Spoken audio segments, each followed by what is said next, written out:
안녕하십니까. 행정법 국악수입니다. 우리 이제 행정의 기본을 이뤄서 전 시간에 자기구속의 원리에 대해서 우리가 배웠죠. 우리 행정기본법에서 우리가 행정기본에 대한 원리를 명문화시켜놨죠. 거기에 대표적인 우리 자기구속의 원칙과 관련돼서 적용 범위와 관련돼서 적용 여건이 있죠. 자, 자기구속의 법리로서 재량성 인정되는 영역이어야 된다. 일단 동정상이어야 된다는 거, 선례가 존재해야 되는 거. 우리 자기구속의 원칙과 관련돼서 적용 여건과 관련돼서 세 가지는 꼭 확인을 해둘 필요가 있어요. 첫 번째, 재량성이 인정되는 영역. 그 다음에 두 번째, 동종의 사안이어야 된다는 거. 세 번째, 선례가 존재해야 된다는 거. 그래서 자기구속의 원리와 관련돼서 다시 한번 우리가 확인해 둘 필요가 있고요. 자, 행정의 자기구속의 한계는 어떻게 볼 건가? 행정의 한계에 대해서 우리가 몇 개 살펴보도록 하겠습니다. 1번의 불법적인 가능에 대해서 자기구속 범위가 인정되는지 여부. 여기에 대해서 요 포인트는 불법이죠. 불법이라는 것은 불법에 조력하면 안 된다는 거죠. 그러면 행정의 자기구속 범위가 인정된다 하더라도 불법에서 평등 대우는 주장할 수 없다는 것. 즉 적법한 행위해야 된다는 것. 여기가 포인트가 되겠죠. 적법한 행위. 불법한 행위에서 동등한 배우를 우리가 주장할 수 없다. 이렇게 이제 이야기가 되고 있고요. 여기에 대해서 항상 우리가 대표적인 이법행위라는 게 있어요. 우리가 이법행위. 이법행위에 대해서는 우리가 이제 사법에서 대표적으로 390조 재무불이행 책임을 두고 있죠. 그럼 또 민법에서 대표적인 750조 불법행위에 대한 손해배상 청구권이 있다는 거예요. 그러면 이법행위인 그러면 대표적인 우리 가치를 요건한다는 거예요. 여기에 대해서 우리가 상당 공부를 하실 때 여기에 대해서 물권적 청구권이라는 게 있어요. 물권적 청구권. 여기에 대해서 물권적 청구권이 있으면 그 이면에는 뭐가 있죠? 바로 손해배상 청구권과 관련된 거. 청구권. 여기에 대해서 물권적 청구권과 손해배상 청구권과 차이점은 청구권이라는 것은 일치하고 있죠. 근데 차이점은 여기 배상이라는 게 있어요. 배상이라는 것은 즉 이법행위죠.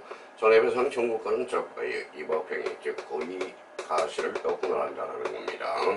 여기에 대해서 물권적 청구권은 고의가시를 요건을 하지 않는다. 그래서 이법, 즉 우리가 불법행위 가능에 대해서 자기구속의 범위가 인정된다. 그러면 우리가 불법에 조례하기 때문에 안 된다는 거예요. 그래서 첫 번째, 적법한 행위가 된다는 걸 연관성을 두고 공부를 해둘 필요가 있어요. 자, 두 번째, 행정규칙의 최초 적용 문제다. 행정선례 존재 여부가 문제가 되겠죠. 선례 분료설이 있고 선례 필요설이 있겠죠. 여기에 대해서 선례 분료설은 선례가 뭐 필요하겠느냐? 분료. 특히 재량규칙이 존재하는 경우에 재량규칙이 가정적 선례, 즉 예기 간행가 될 수 있으므로 선례가 없는 경우에도 자기구속의 범위가 적용되는 경우 여기서 포인트죠. 그래서 선례가 없는 경우도. 그래서 이제 뭐예요? 선례 불료설이라고 그래. 우리가 모든 게 항상 그래요. 우리가 행정법을 처음 도입한 사람들, 처음 공부하는 사람들은 어떤 게 제일 좋다고 그랬어요? 그냥 우리가 개념을 인지하고 한번 툭 청하요. 2년. 우리가 2년이 있다면 선례 불료설을 한번 듣고 나면 선례가 불료하다. 이게 바로 선례 불료설이 되겠죠. 그럼 여기에 대해서 자기구속이 되려면 선례가 있어야 되겠죠. 그래서 요거 다수적 견해가 선례 필요설이에요. 자, 선례 없이도 자기구속의 범위를 인정하면 재량규칙의 법규성을 인정하는 결과가 되므로 선례가 있어야 된다는 입장에서 선례가 필요하다는 견해. 그래서 선례 필요설 요 부분에 대해서 꼭 한번 확인해 놓고요. 여기에 대해서 그러면 우리 이제 사정 변경의 원칙이라는 게 있어요. 우리가 이제 경제가 이태롭고 그러면 우리 전세금에 대해서 금액을 올려두라 내려두라 이야기하겠죠. 경제가 황이면 뭐예요? 우리 주인이 전세금을 올려두라. 자, 세입자가 잘렸다. 그러면 그 상황에 따라서 뭐가 있다는 거예요? 그게 우리가 이야기하는 대표적인 사정 변경의 원칙이라고 이야기하고 있어요. 사정 변경의 원칙과 관련돼서 여기에 대해서 이제 한번 지켜말은 끝까지 지켜야 된다. 이게 이제 뭐 일종의 이제 또 우리 의미를 또 하나 잡으면 건반언의 원칙이 있다는 거예요. 건반언의 원칙. 자, 사정 변경의 원칙과 건반언의 원칙 또 한번 귀에 익숙해질 수 있도록 다시 한번 생각해 둘 필요가 있고요. 자, 특수한 사정 변경이 있는 경우 선회하는 행정 관행을 번복함으로써 계속 반복적으로 특수한 사정이 있는 경우 자기 구속의 법리를 적용한 것이 오히려 형평과 합리성에 반한다고 여겨질 정도의 객관적인 특별한 사유가 있는 경우 행정의 자기 구속의 원칙은 적용되지 않는다라는 거야. 이 경우에도 신뢰보호 원칙을 위반해서는 안 된다라는 거야. 자, 그러면 행정의 자기 구속의 한계는 불법적인 가능은 안 된다. 자, 법한 가능해야 된다는 거. 그러면 행정규칙의 철저 적용으로서 선례 필요설이 다수득해나라는 것. 특수한 사정 변경이 있는 경우 자기 구속의 행정의 한계가 이렇게 발생하고 있다는 거. 자, 그러면 이제 자기 한계에 대해서 우리가 이제 또 우리가 살펴봤고요. 자, 관련 판례가 몇 개 한번 점검 한번 해봅시다. 우리 자기 구속에 관련돼서, 구속의 법리와 관련돼서 행정의 자기 구속의 법리가 인정되는 경우는 행정규칙의 법령 보충 규정이나 반복 적용, 여기 있죠. 반복 해석을 가능하고 있다는 거죠. 자, 이번에 행정의 자기 구속의 법리가 인정되지 않는 경우 행정규칙의 적용이 가능하되지 않는 경우 여기 이제 또 두 개의 관련은 대조적인 의미에서 한번 생각해 둘 필요가 있고요. 자, 4번에 대해서 우리가 한번 보죠. 착오에 의한 잘못된 경계를 수정하는 조치. 행정의 자기 구속의 법리에 대해서 반하지 않는다. 여기에 대해서 이제 착오 문제가 우리가 발생하게 되어 있죠. 자, 여기에 대해서 우리가 이제 뭐예요? 자, 또 하나 우리가 생각해 둘 거는 우리가 행정법을 하기 전에 민법의 어떤 기초 원리들을 기억해 둘 필요가 있어요. 자, 무효와 취소라는 게 있어요. 무효와 취소. 무효가 뭐냐? 승인 요건은 갖췄지만 효력이 발생하지 않는 것. 이게 무효예요. 어떤 사람은 무효가 뭐였지? 이러면 발전성이 없어요. 다시 무효란 승인 요건은 갖췄지만 효력이 발생하지 않는 것. 여기에 대해서 취소라는 게 있죠. 취소라는 것은 자, 확정적 어떤 승립해요. 효력은 발생하나 누구에 의해서 취소권자에서 확정적으로 무효화시키는 것. 이게 바로 취소죠. 우리 사법에서 대표적으로 민법상 취소사유에서는 우리가 취소사유와 관련돼서는 대표적인 네 가지를 한번 기억해 둘 필요가 있어요. 제한능력자, 착오, 사기, 강박. 이거는 우리 민법상 법정 취소사유에 대해서 우리가 기억해 둘 필요가 있다는 거예요. 자, 다음 중 취소인 법률 행위를 골라라. 그게 제한능력자, 착오, 사기, 강박 이런 것들 기초공사해 놓고 여기 제한능력자와 관련돼서는 제한능력자 또 누가 있을 것 같아? 자, 그러면 미성년자라는 게 있고요. 자, 비한정 후견인이라는 게 있어요. 비한정 후견인. 그 다음에 비성년 후견 계시가 있죠. 성년 후견인이 있어요. 미성년자 비한정 후견인, 비성년 후견인을 뭐라고 그래요? 제한능력자라고 그래요. 제한능력과 관련돼서는 우리가 선이든 악이든 보호받을 수, 배양할 수 있다라는 거죠. 그래서 절대적 취소사유, 착오와 사기 강박은 뭐냐? 상대적 취소사유가 돼. 그러면 착오에서 잘못된 경계를 수정했대. 착오죠. 자기 구속의 법리에 반하지 않는다라는 거죠. 그럼 4번과 관련돼서 요 한번 확인해 둘 필요가 있고 우리가 대표적인 착오는 무슨 사유가 되죠? 취소 사유가 된다는 것. 자, 5번도 우리 볼까요? 국가보안법 위반자로서 기소 유예 처분을 받은 자에 대한 대학의 인용 거부 처분은 어떻게 될 건가? 여기에 대해서는 대표적인 신의책이나 행정의 자기 구속의 법리에 반하지 않는다는 게 1998년 판례가 하나가 있고요. 자, 7번과 관련돼서 행정청이 조합설립 추진 의회 설립 승인 심사에서 위법한 행정처분을 할 선례가 있다고 하여 그러한 기준을 따라할 의무는 없다라는 거예요. 여기는 이 법이 포인트죠. 위법한 행정법에 대해서 자기 구속의 법리를 적용한다면 이거는 문제가 심각해지는 거죠. 위법한 행정처분의 선례가 있다고 해서 거기에 구속될 필요는 없다. 그러면 거기에 대해서 아까 뭐라고 했죠? 적법한 행위라고 이야기를 했습니다. 의미를 다시 한번 확인해 둘 필요가 있고요. 자, 그렇다면 여기에 대해서 우리가 이제 우리 또 몇 개 한번 살펴보도록 하죠. 자, 예제 문제와 관련돼서 우리가 한번 봐봐요. 행정의 자기 구속의 원칙에 대한 설명 중 가장 옳지 않는 것. 여기에 대해서 자기 구속의 원칙. 일반의 통상의 행정의 자기 구속의 원칙은 일방적, 추상적 성격을 지닌다. 두 번째, 주로 평등의 원칙을 근거로 하고 있다고 그랬죠.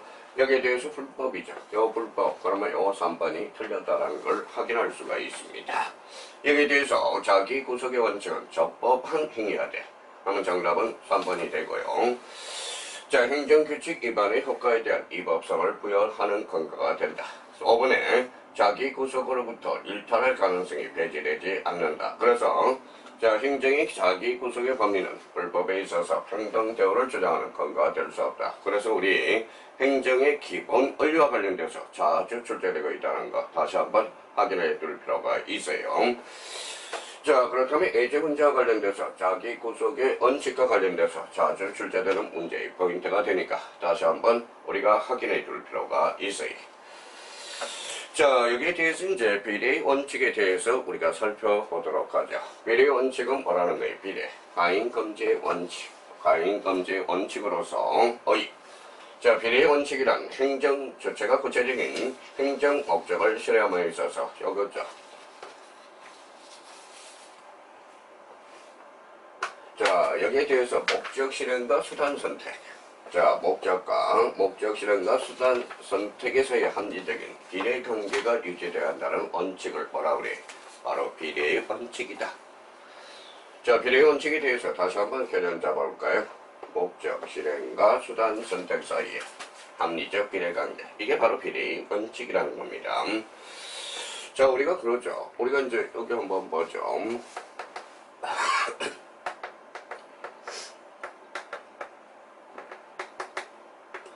자, 우리가 실체법과 절차법, 우리가 실체법에 대해서 실체법, 절차법 이야기를 많이 하고 있죠.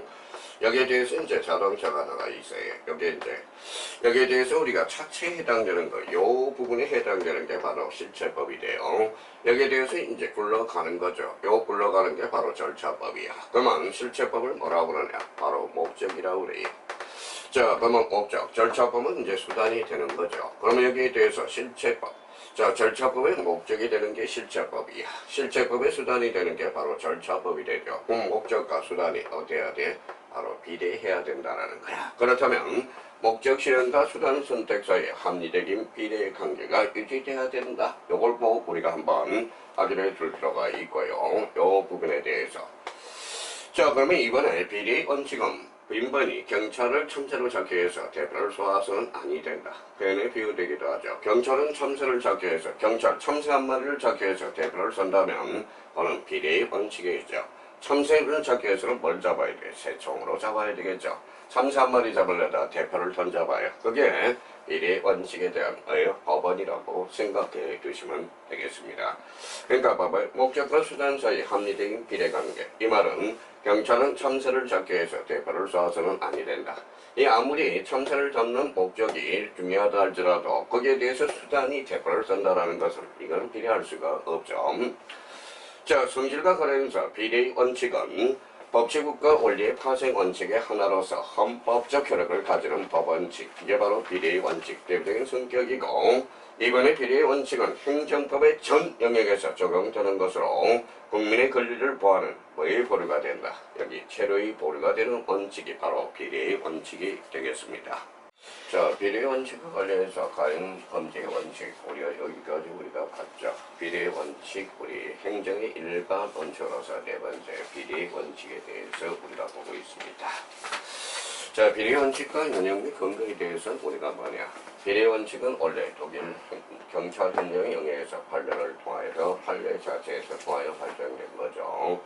우리가 이제 행정기본권을 근거로 하고 요 비례의 원칙은 헌법 37조 2항에 대해서 국민의 모든 자유와 권리는 필요한 경우에 한해서 법률로서 제한할 수 있으며 라고 규정하여 비례의 원칙을 표현하고 있다. 그래서 우리 근거는 헌법재판소도 비례의 원칙을 근거로 해서 헌법 37조 2항에 찾고 있다라는 것. 자, 3번에 관련돼서 우리나라는 경찰관 직무집행법 제2조 1항의 2법에 규정된 경찰관의 직권은 직무집행에 필요한 최소 한도 내에서 행사되어야 하며 이를 남용해서는 아니 된다는 규정은 비례의 원칙을 표현한 것이다. 우리 헌법 37조 2항을 근거로 하고 있고, 그럼 최근에 만들어진 행정기본법이라는 게 있죠. 행정기본법에 대해서 일반 원칙을 통치가 했다는 걸 잊지 마셔야 됩니다. 자, 4번과 관련돼서 국세기본법 18조이랑 행정규제기본법 5조 4항에 행정소송법 27조 10범위생법 이런 근거에 대해서 행정대집행법 2조에서 이를 규정하고 있다는 것. 대표적인 출발은 비례원칙과 관련돼서는 바로 37조 2항에 대해서 헌법을 근거로 하고 있고요. 경찰관 직무집행법에도 우리가 그 근거를 살펴볼 수 있습니다. 자, 내용과 관련돼서는 우리 적합해야 돼. 적합해야죠. 적합성의 원칙이다. 이게 바로 수단의 적정성이라는 거야. 우리 비례원칙은 목적 실현과 수단 선택의 비례를 해야 되겠죠. 그래서 적합성의 원칙으로서 수단이 적정해야 된다. 적합성의 원칙은 행정기관이 취하는 조치, 수단은 그의 목적을 달성하기 위해서 적합해야 한다는 것을 우리가 의미하고 있다는 겁니다. 자, 그러나 선택의 수단이 가장 적절한 수단일 것까지는 요구되지 않지만 목적 달성에 어느 정도 기여할 수 있는 정도면 충분하다. 그래서 우리 비례 원칙에서 첫 번째 내용으로서 적합성의 원칙적 수단의 적정성 기억해 둘 필요가 있고요. 자, 필요성의 원칙, 침해의 최소성이야. 침해의 최소성. 그래서 필요성의 원칙으로 침해가 최소해야 된다는 거. 필요성의 원칙은 목적 달성을 위한 여러 수단 중에서 관계자에게 가정 부담을 주는 선택을 해야 되는 것을 의미한다라고 그랬어요. 자, 그러면 우리 필요성의 원칙과 관련돼서 두 번째 읽어봐요. 최소 침해의 원칙 또는 가장 완화된 수단의 원칙이라는 게 바로 필요성의 원칙이라는 거예요. 여기에 대해서 대체 수단의 성공으로서 다른 대체 수단이 있는 경우 행정권의 활동은 비례 원칙에 반하는 것이라는 거예요. 그래서 대체 수단의 제공으로서 예를 들어 행정처의 영업정지 처분에 상대방이 영업의 폐쇄 신고를 하는 경우 이를 받아야 하는 경우나 행정관청이 이법 건축물의 개축을 명한 것에 대해서 건축주가 그 건물을 철거하겠다고 제안한 경우 행정기관이 이를 받아들일 의무가 있다는 경우로 대체 수단이 제공이라도 독일 여러 주의 경찰 관계비계 명문으로 인정하고 있다는 것. 여기에 대해서 필요성의 원칙으로서 비례의 원칙으로서 적합성의 원칙 두 번째 필요성의 원칙 대표로 요 1번하고 2번에 대해서는 꼭 우리가 확인 작업을 해 두셔야 된다는 겁니다. 자, 상당해야 되겠죠. 상당성의 원칙. 상당성의 원칙적 법률상 이익이 바로 법익의 균형성이 돼요. 그러면 우리가 비례의 원칙과 관련돼서 뭐라고 그랬어요? 적합성의 원칙 한번 숙제해보죠. 적합성의 원칙. 그 다음에 필요성의 원칙이야. 필요성의 원칙.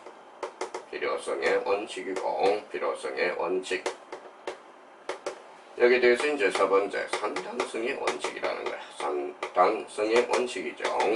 여기에 대해서 그러면 비례의 원칙으로서 다시 한번 우리가 잡아보자. 자, 첫 번째 적합성의 원칙, 두 번째는 필요성의 원칙, 세 번째는 상당성의 원칙. 여기에 대해서 상당성의 원칙은 균형을 맞춰줘야 된다. 그러면 여기에 대해서 상당성의 원칙은 당의 행정작용에 의해서 침해되는 법익, 즉 사익과 행정자체에 주관하는 법익, 공익 사이에 합리적인 균형 관계가 있다는 것을 의미하고 있다. 그러면 현대사회에 대해서는 공익과 사익, 우리 공익과 사익에 대한 이게 이제 보이죠. 공익과 사익을 어떻게 적절하게 조화시키겠는가. 사익이 올리면 공익이 깨지고 공익을 올리면 사익이 깨진다는 거예요. 대표적으로 우리 한번 보죠. 우리가 공간 정보, 구중의 관리에 관한 법이 있어요. 그러면 우리의 목적에서 뭐라고 써놨느냐? 국토의 효율적으로 관리하기 위해서 효율적 관리와 자, 국민의 소유권 보호, 이게 국민의 소유권 보호라고 우리가 목적을 하고 있죠. 자, 국토의 효율적 관리와 국민의 소유권 보호. 그러면 국토를 효율적으로 관리한다는 것은 어떠한 측면일까요? 요거는 공익적 측면이야. 자, 그러면 국민의 소유권 보호는 어떠한 측면이다? 사익적 측면이야. 그러니까 공익과 사익을 어떻게 적절하게 조화시키겠는가. 이게 모든 법의 절차법의 원리가 된다는 거예요. 그러니까 공익사회과 관련돼서. 그래서 우리 뭐 현대사에서는 어때요? 바로 이제 모든 학문이 절충하고 있다는 거예요. 절충. 우리 헌법이 되어올리는 뭐라고 그랬어요? 자유, 민주, 복지국가죠. 자유를 올리면 복지, 즉 행정이 깨지고요. 행정이 올리면 자유가 깨져요. 민주적 절차에 따라서 우리가 정당화시켜야 한다.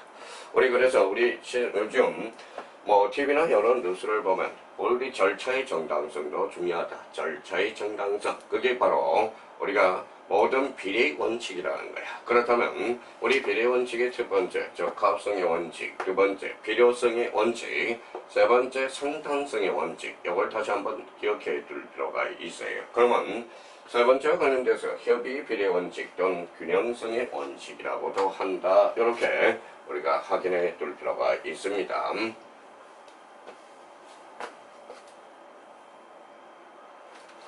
자, 적용 방법. 이제 원리를 배웠으니까 적용 방법 우리가 해야죠. 적합해야 된다. 적합성 이제 단어가 보이기 시작하죠.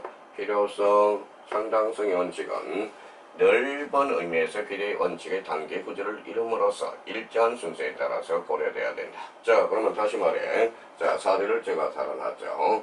적합한 여러 수단을 검토한 후 이들 중에서 최소 침해를 가져오던 수단을 선정하고 필요성이죠. 그러한 수단에 의해서 합리적인 비례 관계가 없는 수단을 배제하는 과정을 거쳐야 돼. 여기에 대해서 그래서 적합하고 필요하고 상당성의 원칙이라는 겁니다. 그래서 세 번째, 기본권 제한에 있어서도 비례 원칙은 적용된다. 즉 기본권 제한의 경우 여부와 방법의 제한이 있는 바 방법의 제한함으로써 목적으로 달성할 수 있는 여부를 제한할 수는 없다라는 것. 그렇죠? 그럼 여기에 대해서 적용 방법 다시 한번 우리 숙해야죠. 적합해야 되고 필요해야 되고 그 다음에 상당성의 원칙 이걸 다시 한번 생각해 둘 필요가 있어요. 자, 그러면 이제 지금 비례 원칙상 비례 원칙에 대해서 우리가 배우고 있죠. 그러면 여기에 대해서 관련 판례 우리가 보죠. 기본권 제한에 있어서 비례 원칙. 당연히 기본권은 단계적으로 심사해야 됩니다. 자, 두 번째, 기본 검품 모집행위 방법을 제한함으로써 목적을 달성할 수 있음에도 여부를 제한하는 것은 비례 원칙에 위반되는 것. 이건 우리 1998년 헌재 판례고요.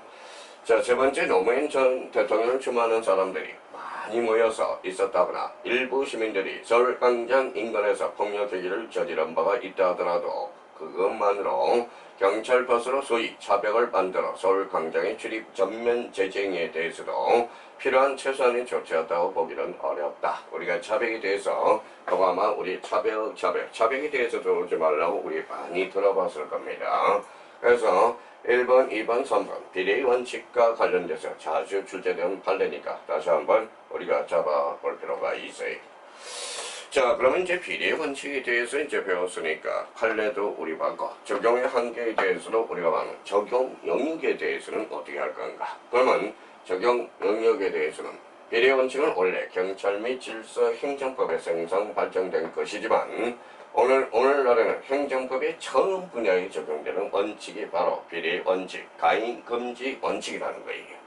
자, 비례 원칙은 침입적 작용뿐만 아니라 수익적 작용인 급부 행정의 영역에 대해서도 적용되는데 가인 급부 금지 원칙을 이러한 것을 반영한 거라는 거예요. 그러면 여기에 대해서 자, 침입적 작용이라는 것은 내가 행정에 의해서 침입을 할 때, 자, 침해를 당할 때, 거기에 대해서 받을 때, 그러면 자, 침해와 뭐의 갑부, 수익적 작용, 급부 행정, 급부라는 것은 우리가 보죠. 급부라는 것은 우리가 이제 대표적으로 여기 한번 봅시다. 채권. 자, 채권과 관련돼서는 채권 행위에 대해서는 뭐죠? 이 채권의 대상은 바로 급부라는 거야. 급부. 우리 채권법과 관련돼서 급부의 의미를 가져올 수 있고요. 여기에 대해서 그러면 채권 행위라는 게 있어요. 채권 행위가 이행 부담 행위라는 거예요. 뭘 부담하는 거예요? 바로 이행 부담 행위. 이 이행이 바로 급부라는 거예요. 그러면 자, 침입적 작용, 침해와 받는 것은 급부 행정 영역에서도 적용되는데 이게 대표적인 가인 급부 금지 원칙은 이러한 표현이라는 거, 비례한 원칙이라는 거죠. 자, 그러면 적용 영역과 관련돼서 우리가 봤고요. 자, 그렇다면 우리 또 보도록 하죠. 자, 2반의 효과는 어떻게 될 건가? 2반은 이제 효과. 우리가 항상 뭐라는 거예요? 우리가 이제 어느 부분에 있어는 우리가 의라는 부분이 있어요. 의라는 것. 의라는 것은 개념이죠. 이러이러한 효과를 갖지만 이러이러한 효과가 발생한다. 그러면 여기에 대해서 그러면 비례의 원칙은 무엇이라 하며 비례에 대한 어떠한 효과를 갖춰야 되며 법률에 대해서 어떠한 효과를 갖춰야 되느냐. 여기에 대해서 의라는 것은 그 개념이요. 여건과 관련돼서는 이 여건이 바로 뭐예요? 우리가 법률 여건이라고 해요. 법률 여건. 이 효과에 대해서는 법률 효과가 되겠죠. 법률 효과. 그래서 우리가 이제 우리 약술 문제가 나왔을 때 우리가 의, 여건, 효과. 왜 요 의, 여건, 효과를 잡느냐? 우리 조문 구조가 그렇게 되어 있어요. 어떠한 요건을 갖추면 어떠한 효과가 발생한다. 그러면 의를 잡았으니까 요건, 거기에 대해서 효과, 위반의 효과는 어떻게 될 건가? 즉, 위법성. 비례원칙은 행정법의 불문법원의 하나로서 행정을 규율하는 법규문 이상 이에 위반은 행정작용, 즉 위법성을 된다. 위반됐으니까 비례원칙은 즉 위법성이 된다는 거예요. 자, 그 다음에 권리구제로서 비례원칙의 위반은 행정작용에 의해서 법률상 이익을 침해받는 자는 이걸 법일이라고 부르죠. 간단하게 보기. 침해받아야 돼요. 행정쟁송, 행정상 손해배상 청구 소송, 행정상 결과 제거 청구 소송에 의해서 구제받을 수 있다. 대표적으로 행정쟁송법 하면 행정소송법과 뭐가 있어요? 행정심판법이 있죠. 그래서 위반의 효과로서 권리구제를 받을 수 있다는 걸 확인할 수가 있습니다. 자, 위반의 효과에 대해서 우리가 살펴봤으니까 여기에 대해서 이제 관련 판례를 몇 개 우리가 살펴보도록 하죠. 자, 4번, 1번에 대해서는 한번 잡아보시고 자, 이번에 건무지를 이탈하여 상관을 비판하는 기자회견을 한 검사장에 대해서 면직 처벌을 한 것은 비리 원칙의 위반, 즉 위법이다. 여기에 대해서 네 번째, 변호사의 개업지 제한은 비리 원칙, 행동 원칙의 위반 이언이다. 그러면 5번에 대해서 여객 운수 사업자가 집재 경영을 한 경우 사업 면허를 필요로 취소하도록 한 것은 비리 원칙의 위반 이언이라는 것입니다. 그러면 여기에 대해서 우리 행정법의 자기 일반 원칙으로서 일반 기본 원리가 되겠죠. 그래서 비례 원칙, 자기 구성의 범위에 대해서 조금 살고 비례 원칙, 즉 가인 거부 금지의 원칙을 표현하고 있다는 것, 거기까지 우리가 봤습니다.